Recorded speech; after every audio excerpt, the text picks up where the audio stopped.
ಯಾರೋ ಇಲ್ಲಿ ಶೂ ಬಿಟ್ಟಿರೋದು ಎಷ್ಟು ಸತಿ ಹೇಳ್ಬೇಕು ಅಂಗಡಿ ಮುಂಗಡೆ ಶೂ ಬಿಡ್ಬೇಡ್ರಿ ಅಂತ. ದರಿದ್ರ ಕಂಡ್ರೋ ದರಿದ್ರ, ನನ್ನ ಮೆಟ್ಟಲ್ಲಿ ನಾನೇ ಹೊಡ್ಕೊಬೇಕು.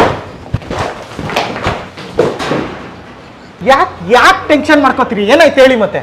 ಸರ್ ನೋಡಿ ಸರ್, ಈ ತರ ಇಟ್ಕೊಂತಾರ ಶೂಸ್ನ, ಇದ್ರೊಳಗಡೆ ಶೂಸ್ ಇದೆ ಅಂತ ಯಾರಾದ್ರೂ ಹೇಳ್ತಾರ?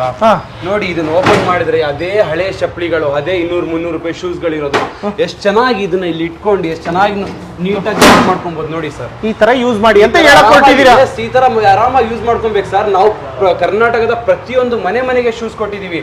ನಮ್ ಜಾಗದಲ್ಲಿ ನಾವು ಸ್ವಚ್ಛವಾಗಿ ಇಟ್ಕೊಂಡಿಲ್ಲ ಅಂತ ಹೇಳಿದ್ರೆ ಅದು ಕರೆಕ್ಟ್ ಅಲ್ಲ. ಈಗ ಅದಕ್ಕೆ ಆತರ ಚಪ್ಪಲಿ ಬಿಡ್ಬೇಡಿ, ಈ ತರ ಜೋಡಿಸಿ ಈ ತರ ಇಟ್ಕೊಳ್ಳಿ ಅಂತ ಹೇಳ್ತೀರಾ? ಆ ತರನೇ ಇಟ್ಕೊಬೇಕು ಸರ್. ನಿಮ್ಗೂ ಈ ತರ ಶೂ ರ್ಯಾಕ್ ಬೇಕಾ? ನಮ್ಮ ಹತ್ರ ಬನ್ನಿ. 2 ಸ್ಟೆಪ್ ಇನ್ ಬೇಕಾ? ಬನ್ನಿ, ಜಸ್ಟ್ 3,500 ರೂಪಾಯಿ ಕೊಡಿ. 3 ಸ್ಟೆಪ್ ಇನ್ ಬೇಕಾ? ಬನ್ನಿ, ಜಸ್ಟ್ 4,500 ರೂಪಾಯಿ ಕೊಡಿ. 4 ಸ್ಟೆಪ್ ಇನ್ ಬೇಕಾ? ಜಸ್ಟ್ ಬರೀ 5,500 ರೂಪಾಯಿ ಬನ್ನಿ ತಗೊಳ್ಳಿ. 5 ಸ್ಟೆಪ್ ಇನ್ ಬೇಕಾ? ಬನ್ನಿ, ಕೇವಲ 6,500 ರೂಪಾಯಿಗೆ ಚಾಲೆಂಜಿಂಗ್ ಪ್ರೈಸ್ ಅಲ್ಲಿ ಹಾಕೊಡ್ತೀನಿ.